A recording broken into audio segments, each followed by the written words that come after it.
Section 2. Freshman Year.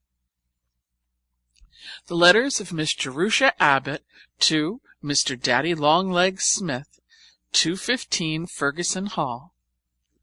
24th September. Dear kind trustee who sends orphans to college. Here I am. I traveled yesterday for 4 hours in a train. It's a funny sensation, isn't it? I never rode in one before. College is the biggest, most bewildering place. I get lost whenever I leave my room. I will write you a description later, when I'm feeling less muddled. Also, I will tell you about my lessons. Classes don't begin until Monday morning, and this is Saturday night.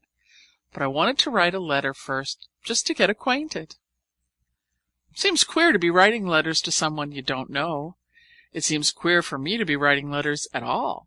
I've never written more than 3 or 4 in my life, so please overlook it if these are not a model kind.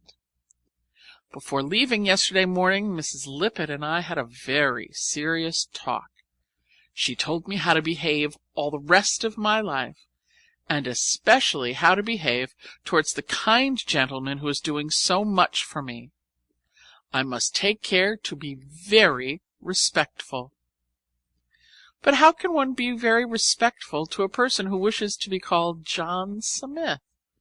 Why couldn't you have picked out a name with a little personality? I might as well write letters to dear Hitching Post or dear Clothes Prop. I've been thinking about you a great deal this summer.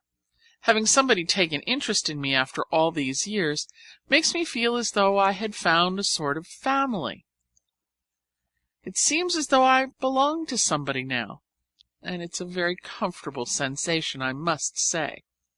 However, that when I think about you, my imagination has very little to work upon. There are just 3 things that I know. Number 1, you are tall. Number 2, you are rich. Number 3, you hate girls. I suppose I might call you dear Mr. Girl-Hater, only that's rather insulting to me. Or dear Mr. Rich Man, but that's insulting to you, as though money were the only important thing about you. Besides, being rich is such an external quality. Maybe you won't stay rich all your life. Lots of very clever men get smashed up in Wall Street. But at least you will stay tall all your life. So I've decided to call you Dear Daddy Longlegs. I hope you won't mind. It's just a private pet name, and we won't tell Mrs. Lippett. The 10 o'clock bell is going to ring in 2 minutes. Our day is divided into sections by bells. We eat and sleep and study by bells. It's very enlivening. I feel like a fire horse all of the time. There it goes. Lights out. Good night. Observe with what precision I obey rules, due to my training in the John Grier Home. Yours most respectfully, Jerusha Abbott. To Mr. Daddy Longlegs Smith, 1st October. Dear Daddy Longlegs, I love college and I love you for sending me. I'm very, very happy and so excited every moment of the time that I can scarcely sleep. You can't imagine how different it is from the John Grier Home. I never dreamed there was such a place in the world. I'm feeling sorry for everybody who isn't a girl and who can't come here. I'm sure the college you attended when you were a boy couldn't have been so nice. My room is up in a tower that used to be the contagious ward before they built the new infirmary. There are 3 other girls on the same floor of the tower. A senior who wears spectacles and is always asking us to please be a little more quiet, and 2 freshmen named Sally McBride and Julia Rutledge Pendleton. Sally has red hair and a turn-up nose and is quite friendly. Julia comes from one of the first families in New York and hasn't noticed me yet. They room together, and the senior and I have singles. Usually freshmen can't get singles. They are very scarce. But I got one without even asking. I suppose the registrar didn't think it would be right to ask a properly brought-up girl to room with a foundling. You see, there are advantages. My room is on the northwest corner with 2 windows and a view. After you've lived in a ward for 18 years with 20 roommates, it is restful to be alone. This is the first chance I've ever had to get acquainted with Jerusha Abbott. I think I'm going to like her. Do you think you are? Tuesday. They're organizing the freshman basketball team, and there's just a chance I shall get in it. I'm little, of course, but terribly quick and wiry and tough. While the others are hopping about in the air, I can dodge under their feet and grab the ball. It's loads of fun practicing, out in the athletic field in the afternoon, with the trees all red and yellow and the air full of the smell of burning leaves, and everybody laughing and shouting. These are the happiest girls I ever saw, and I am the happiest of all. Oh, I meant to write a long letter and tell you all the things I'm learning. Mrs. Lippett said you wanted to know. But 7th hour has just rung, and in 10 minutes I'm due at the athletic field in gymnasium clothes. Don't you hope I'll get in the team? Yours always, Jerusha Abbott. P.S. 9 o'clock. Sally McBride just poked her head in at my door. This is what she said. I'm so homesick that I simply can't stand it. Don't you feel that way? I smiled a little and said no. I thought I could pull it through. At least homesickness is one disease that I've escaped. I never heard of anybody being asylum sick. Did you? 10th October. Dear Daddy Longlegs, did you ever hear of Michelangelo? He was a famous artist who lived in Italy in the Middle Ages. Everybody in English literature seemed to know about him, and the whole class laughed because I thought he was an archangel. He sounds like an archangel, doesn't he? The trouble with college is that you are expected to know such a lot of things you've never learned. It's very embarrassing at times. But now, when girls talk about things that I never heard of, I just keep still and look them up in the encyclopedia. I made an awful mistake the first day. Somebody mentioned Maurice Maeterlinck, and I asked if she was a freshman. That joke has gone all over college. But anyway, I'm just as bright in class as any of the others, and brighter than some of them.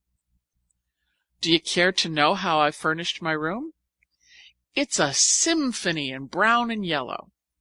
The wall was tinted buff, and I've bought yellow denim curtains and cushions and a mahogany desk, second-hand for $3, and a rattan chair and a brown rug with an ink spot in the middle.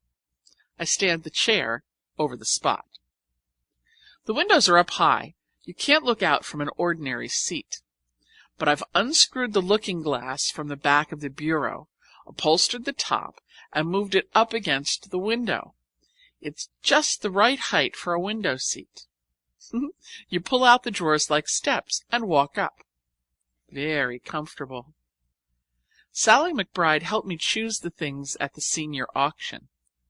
She's lived in a house all her life and knows about furnishing. You can't imagine what fun it is to shop and pay with a real $5 bill and get some change when you've never had more than a few cents in your life. I assure you, Daddy dear, I do appreciate that allowance. Sally is the most entertaining person in the world, and Julia Rutledge Pendleton the least so. It's queer what a mixture the registrar can make in the matter of roommates. Sally thinks everything is funny, even flunking. And Julia is bored at everything. She never makes the slightest effort to be amiable. She believes that if you are a Pendleton, that fact alone admits you to heaven without any further examination. Julia and I were born to be enemies. And now I suppose you've been waiting very impatiently to hear what I'm learning. Number 1, Latin, Second Punic War. Hannibal and his forces pitched camp at Lake Trasimenus last night. They prepared an ambuscade for the Romans, and a battle took place at the 4th watch this morning. Romans in retreat. Number 2. French. 24 pages of the Three Musketeers and third conjugation irregular verbs. Number 3. Geometry. Finished cylinders, now doing cones. Number 4. English. Studying exposition. My style improves daily in clearness and brevity. Number 5. Physiology. Reach the digestive system. Bile and the pancreas next time. Yours on the way to being educated, Jerusha Abbott. P.S. I hope you never touch alcohol, Daddy. It does dreadful things to your liver. Wednesday. Dear Daddy Longlegs, I've changed my name. I'm still Jerusha in the catalog, but I'm Judy everywhere else. It's really too bad, isn't it, to have to give yourself the only pet name you ever had? I didn't quite make up the Judy, though. That's what Freddie Perkins used to call me before he could talk plainly. I wish Mrs. Lippett could use a little more ingenuity about choosing babies' names. She gets the last names out of the telephone book. You'll find Abbott on the first page. And she picks the Christian names up anywhere. She got Jerusha from a tombstone. I've always hated it, but I rather like Judy. It's such a silly name. It belongs to the kind of girl I'm not. A sweet little blue-eyed thing, petted and spoiled by all the family, who romps her way through life without any cares. Wouldn't it be nice to be like that? Whatever faults I may have, no one can ever accuse me of having been spoiled by my family. But it's great fun to pretend I've been. In the future, please always address me as Judy. Do you want to know something? I have 3 pairs of kid gloves. I've had kid mittens before from the Christmas tree, but never real kid gloves with 5 fingers. I take them out and try them on every little while. It's all I can do not to wear them to classes. Dinner bell. Goodbye. Friday. What do you think, Daddy? The English instructor said that my last paper shows an unusual amount of originality. She did, truly. Those were her words. Doesn't seem possible, does it, considering the 18 years of training that I've had? The aim of the John Grier Home, as you doubtlessly know and heartily approve of, is to turn the 97 orphans into 97 twins. The unusual artistic ability which I exhibit was developed at an early age through drawing chalk pictures of Mrs. Lippett on the woodshed door. I hope that I don't hurt your feelings when I criticize the home of my youth, but you have the upper hand, you know, for if I become too impertinent, you can always stop payment of your checks. That isn't a polite thing to say, but you can't expect me to have any manners. A foundling asylum isn't a young ladies' finishing school. You know, Daddy, it isn't the work that's going to be hard in college, it's the play. Half the time I don't know what the girls are talking about. Their jokes seem to relate to a past that everyone but me has shared. I'm a foreigner in the world, and I don't understand the language. It's a miserable feeling. I've had it all my life. At the high school, the girls would stand in groups and just look at me. I was queer and different, and everybody knew it. I could feel John Grier Home written on my face. And then a few charitable ones would make a point of coming up and saying something polite. I hated every one of them, the charitable ones most of all. Nobody here knows that I was brought up in an asylum. I told Sally McBride that my mother and father were dead and that a kind old gentleman was sending me to college, which is entirely true as far as it goes. I don't want you to think that I'm a coward, but I do want to be like the other girls. and that dreadful home looming over my childhood is the one great big difference. If I can turn my back on that and shut out the remembrance, I think I might be just as desirable as any other girl. I don't believe there's any real underneath difference. Do you? Anyway, Sally McBride likes me. Yours ever, Judy Abbott, nee Jerusha. Saturday morning. I've just been reading this letter over and it sounds pretty uncheerful. But can't you guess that I have a special topic due Monday morning and a review in geometry and a very sneezy cold? Sunday. I forgot to post this yesterday, so I will add an indignant postscript. We had a bishop this morning, and what do you think he said? The most beneficent promise made us in the Bible is this: the poor ye have always with you. They were put here in order to keep us charitable. The poor, please observe, being a sort of useful domestic animal. If I hadn't grown into such a perfect lady, I should have gone up after service and told him what I thought. 25th October. Dear Daddy Longlegs, I'm in the basketball team, and you ought to see the bruise on my left shoulder. It's blue and mahogany with little streaks of orange. Julia Pendleton tried for the team, but she didn't get in. Hooray! Oh, you see what a mean disposition I have? College gets nicer and nicer. I like the girls and the teachers and the classes and the campus and the things to eat. We have ice cream twice a week, and I never have cornmeal mush. You only wanted to hear from me once a month, didn't you? And I've been peppering you with letters every few days.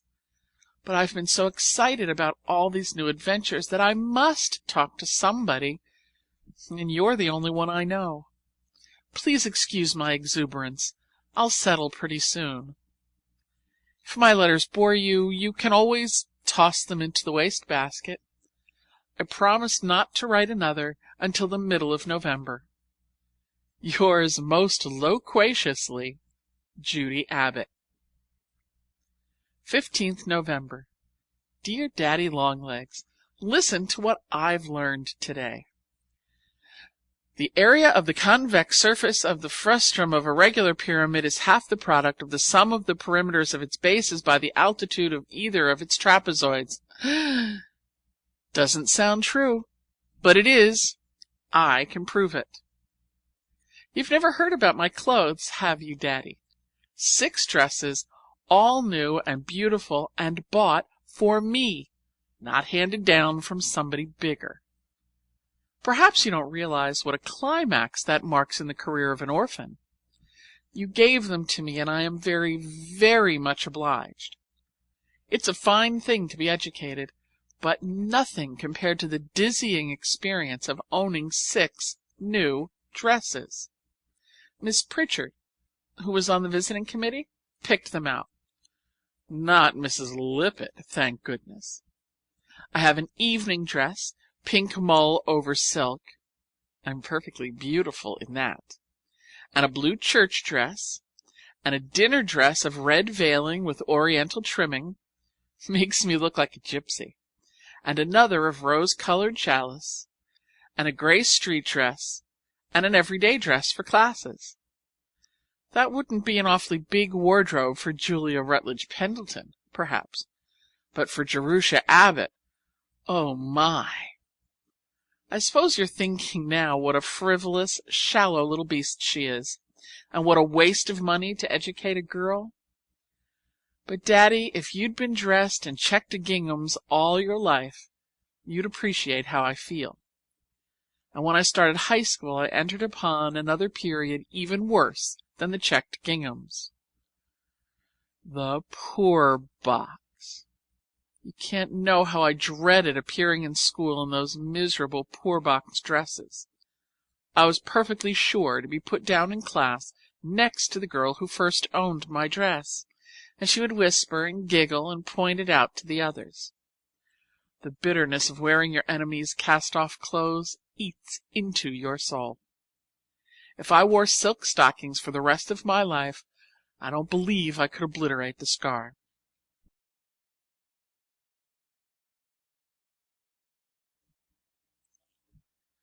Latest War Bulletin. News from the scene of action. At the fourth watch on Thursday, the 13th of November, Hannibal routed the advance guard of the Romans and led the Carthaginian forces over the mountains into the plains of Casilinum. A cohort of light-armed Numidians engaged the infantry of Quintus Fabius Maximus. 2 battles and light skirmishing. Romans repulsed with heavy losses. I have the honor of being your special correspondent from the front, J. Abbott. P.S. I know I'm not to expect any letters in return, and I've been warned not to bother you with questions, but tell me, Daddy, just this once, are you awfully old, or just a little old? And are you perfectly bald, or just a little bald? It's very difficult thinking about you in the abstract, like a theorem in geometry. Given a tall, rich man who hates girls, but is very generous to one quite impertinent girl, what does he look like? RSVP. 19th December. Dear Daddy Longlegs, you never answered my question, and it is very important. Are you bald? I have it planned exactly what you look like, very satisfactorily, until I reach the top of your head, and then I am stuck. I can't decide whether you have white hair, or black hair, or sort of sprinkly gray hair, or maybe none at all. Here is your portrait. But the problem is, shall I add some hair? Would you like to know what color your eyes are?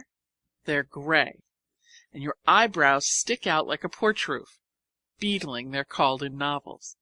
And your mouth is a straight line with a tendency to turn down at the corners. Oh, you see, I know. You're a snappy old thing with a temper. Chapel bell. 9:45 p.m. I have a new unbreakable rule. Never, never to study at night, no matter how many written reviews are coming in the morning. Instead, I read just plain books. I have to, you know, because there are 18 blank years behind me. You wouldn't believe, Daddy, what a great abyss of ignorance my mind is. I'm just realizing the depths myself. The things that most girls with a properly assorted family and a home and friends and a library know by absorption, I've never heard of. For example, I never read Mother Goose, or David Copperfield, or Ivanhoe, or Cinderella, or Bluebeard, or Robinson Crusoe, or Jane Eyre, or Alice in Wonderland, or a word of Rudyard Kipling. I didn't know that Henry VIII was married more than once, or that Shelley was a poet. I didn't know that people used to be monkeys, and that the Garden of Eden was a beautiful myth. I didn't know that RLS stood for Robert Louis Stevenson, or that George Eliot was a lady. I had never seen a picture of the Mona Lisa, and, it's true, but you won't believe it, I had never heard of Sherlock Holmes. Now I know all of these things, and a lot of others besides, but you can see how much I need to catch up. And oh, but it's fun! I look forward all day to evening, and then I put an engaged on the door, and get into my nice red bathrobe and furry slippers, and pile all the cushions behind me on the couch, and light the brass student lamp at my elbow, and read, and read, and read. One book isn't enough. I have 4 going at once. Just now they're Tennyson's poems, and Vanity Fair, and Kipling's Plain Tales, and, don't laugh, Little Women. I find that I am the only girl in college who wasn't brought up on Little Women. I haven't told anybody, though. That would stamp me as queer. I just quietly went and bought it with $1.12 of my last month's allowance. and the next time someone mentions pickled limes, I'll know what she's talking about. 10 o'clock bell. This is a very interrupted letter. Saturday. Sir, I have the honor to report fresh explorations in the field of geometry. On Friday last we abandoned our former works in parallelepipes and proceeded to truncated prisms. We are finding the road rough and very uphill. Sunday. The Christmas holidays begin next week and the trunks are up.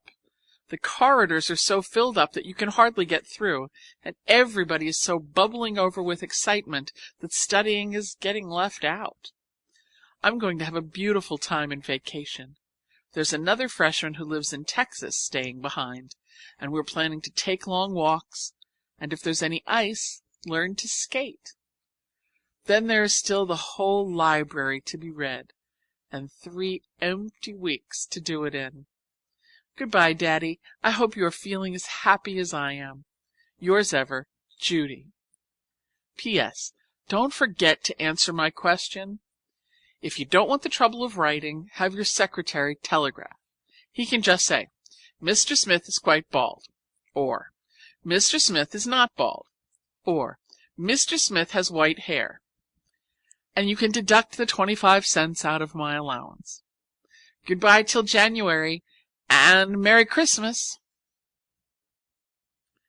Towards the end of the Christmas vacation, exact date unknown. Dear Daddy Longlegs, is it snowing where you are?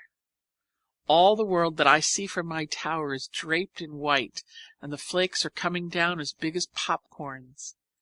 It's late afternoon, the sun is just setting, a cold yellow color, behind some colder violet hills, and I'm up in my window seat using the last light to write to you. Your 5 gold pieces were a surprise. I'm not used to receiving Christmas presents. You've already given me such lots of things, everything I have, you know, that I don't quite feel that I deserve extra. But I like them just the same. Do you want to know what I bought with my money? Number 1, a silver watch in a leather case to wear on my wrist and get me to recitations on time. Number 2, Matthew Arnold's poems. Number 3, a hot water bottle. Number 4, a steamer rug. My tower is cold. Number 5, 500 sheets of yellow manuscript paper. I'm going to commence being an author pretty soon. Number 6, a dictionary of synonyms, to enlarge the author's vocabulary. Number 7, I don't much like to confess this last item, but I will, a pair of silk stockings. And now, Daddy, don't say I don't tell all. It was a very low motive, if you must know, that prompted the silk stockings. Julia Pendleton comes into my room to do geometry, and she sits cross-legged on the couch and wears silk stockings every night. But just wait. As soon as she gets back from vacation, I shall go in and sit on her couch in my silk stockings. You see, Daddy, the miserable creature that I am, but at least I'm honest, and you knew already from my asylum record that I wasn't perfect, didn't you? To capitulate. That's the way the English instructor begins every other sentence. I am very much obliged for my 7 presents. I'm pretending to myself that they came in a box from my family in California. The watch is from Father, the rug from Mother, the hot water bottle from Grandmother, who is always worrying for fear I shall catch cold in this climate, and the yellow paper from my little brother Harry. My sister Isabel gave me the silk stockings, and Aunt Susan the Matthew Arnold poems. Uncle Harry, little Harry's named after him, gave me the dictionary.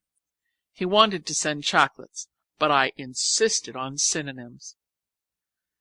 You don't object, do you, to playing the part of a composite family? And now shall I tell you about my vacation, or are you only interested in my education as such? I hope you appreciate the delicate shade of meaning in as such. It is the latest addition to my vocabulary. The girl from Texas is named Leonora Fenton, Almost as funny as Jerusha, isn't it? I like her, but not so much as Sally McBride. I shall never like anyone so much as Sally, except you. I must always like you the best of all, because you're my whole family rolled into one. Leonora and I, and 2 sophomores, have walked cross-country every pleasant day and explored the whole neighborhood, dressed in short skirts and knit jackets and caps, and carrying shiny sticks to whack things with. Once we walked into town, 4 miles, and stopped at a restaurant where the college girls go for dinner. Broiled lobster, 35 cents, and for dessert, buckwheat cakes and maple syrup, 15 cents. Nourishing and cheap. It was such a lark, especially for me, because it was so awfully different from the asylum. I feel like an escaped convict every time I leave the campus. Before I thought, I started to tell the others what an experience I was having. The cat was almost out of the bag when I grabbed it by its tail and pulled it back. It's awfully hard for me not to tell everything I know. I'm a very confiding soul by nature. If I didn't have you to tell things to, I'd burst. We had a molasses candy pull last Friday evening, given by the house matron of Ferguson to the left-behinds in the other halls. There were 22 of us altogether, freshmen and sophomores and juniors and seniors, all united in amicable accord. The kitchen is huge, with copper pots and kettles hanging in rows on the stone wall. The littlest casserole among them about the size of a wash boiler. 400 girls live in Ferguson. The chef, in a white cap and apron, fetched out 22 other white caps and aprons. I can't imagine where he got so many, and we all turned ourselves into cooks. It was great fun, though I have seen better candy. When it was finally finished, and ourselves and the kitchen and the doorknobs all thoroughly sticky, we organized a procession, and still in our caps and aprons, each carrying a big fork or spoon or frying pan, we marched through the empty corridors to the officers' parlor, where 6 professors and instructors were passing a tranquil evening. We serenaded them with college songs and offered refreshments. They accepted politely, but dubiously. We left them sucking chunks of molasses candy, sticky, and speechless. So you see, Daddy, my education progresses. Don't you really think that I ought to be an artist instead of an author? Vacation will be over in 2 days, and I shall be glad to see the girls again. My tower is just a trifle lonely. When 9 people occupy a house that was built for 400, they do rattle around a bit. 11 pages? Poor Daddy, you must be tired. I meant this to be just a short little thank-you note, but when I get started I seem to have a ready pen. Goodbye, and thank you for thinking of me. I should be perfectly happy except for one little threatening cloud on the horizon. Examinations come in February. Yours with love, Judy. P.S. Maybe it isn't proper to send love? If it isn't, please excuse, but I must love somebody, and there's only you and Mrs. Lippett to choose between. So you see, you will have to put up with it, Daddy dear, because I can't love her. On the eve. Dear Daddy Longlegs, you should see the way this college is studying. We've forgotten we ever had a vacation. 57 irregular verbs I have introduced to my brain in the past 4 days. I'm only hoping they'll stay till after examinations. Some of the girls sell their textbooks when they're through with them, but I intend to keep mine. Then, after I've graduated, I shall have my whole education in a row in the bookcase, and when I need to use any detail, can turn to it without the slightest hesitation. So much easier and more accurate than trying to keep it in your head. Julia Pendleton dropped in this evening to pay a social call and stayed a solid hour. She got started on the subject of family, and I couldn't switch her off. She wanted to know what my mother's maiden name was, Did you ever hear such an impertinent question to ask of a person from a foundling asylum? I didn't have the courage to say I didn't know, so I just miserably plumped on the first name I could think of, and that was Montgomery. Then she wanted to know whether I belonged to the Massachusetts Montgomerys or the Virginia Montgomerys. Her mother was a Rutherford. The family came over in the Ark and were connected by marriage with Henry VIII. On her father's side, they date back farther than Adam. On the topmost branches of her family tree, there's a superior breed of monkeys with very fine, silky hair and extra long tails. I meant to write you a nice, cheerful, entertaining letter tonight, but I'm too sleepy and scared. The freshman's lot is not a happy one. Yours, about to be examined, Judy Abbott. Sunday. Dearest Daddy-Long-Legs, I have some awful, awful news to tell you, but I won't begin with it. I'll try to get you in a good humor first. Jerusha Abbott has commenced to be an author. A poem entitled From My Tower appears in the February Monthly, on the first page, which is a very great honor for a freshman. My English instructor stopped me on the way out from chapel last night and said it was a charming piece of work, except for the 6th line, which had too many feet. I will send you a copy in case you care to read it. Let me see if I can't think of something else pleasant. Oh, yes, I'm learning to skate and can glide about quite respectably all by myself. Also, I've learned how to slide down a rope from the roof of the gymnasium, and I can vault a bar 3 feet and 6 inches high. I hope shortly to pull up to 4 feet. We had a very inspiring sermon this morning, preached by the Bishop of Alabama. His text was, "Judge not that ye be not judged." It was about the necessity of overlooking mistakes in others and not discouraging people by harsh judgments. I wish you might have heard it. This is the sunniest, most blinding winter afternoon, with icicles dripping from the fir trees and all the world bending under a weight of snow. Except me. I'm bending under a weight of sorrow. Now for the news. Courage, Judy. You must tell. Are you surely in a good humor? I failed in mathematics and Latin prose. I'm tutoring in them and will take another examination next month. I'm sorry if you're disappointed, but otherwise I don't care a bit because I've learned such a lot of things not mentioned in the catalogue. I've read 17 novels and bushels of poetry, really necessary novels like Vanity Fair and Richard Feverel and Alice in Wonderland. Also Emerson's Essays and Lockhart's Life of Scott, and the first volume of Gibbon's Roman Empire, and half of Benvenuto Cellini's Life. Wasn't he entertaining? He used to saunter out and casually kill a man before breakfast. So you see, Daddy, I'm much more intelligent than if I'd just stuck to Latin. Will you forgive me this once if I promise never to fail again? Yours in sackcloth, Judy. Dear Daddy-Long-Legs, this is an extra letter in the middle of the month because I'm rather lonely tonight. It's awfully stormy. All the lights are out in campus, but I drank black coffee and I can't go to sleep.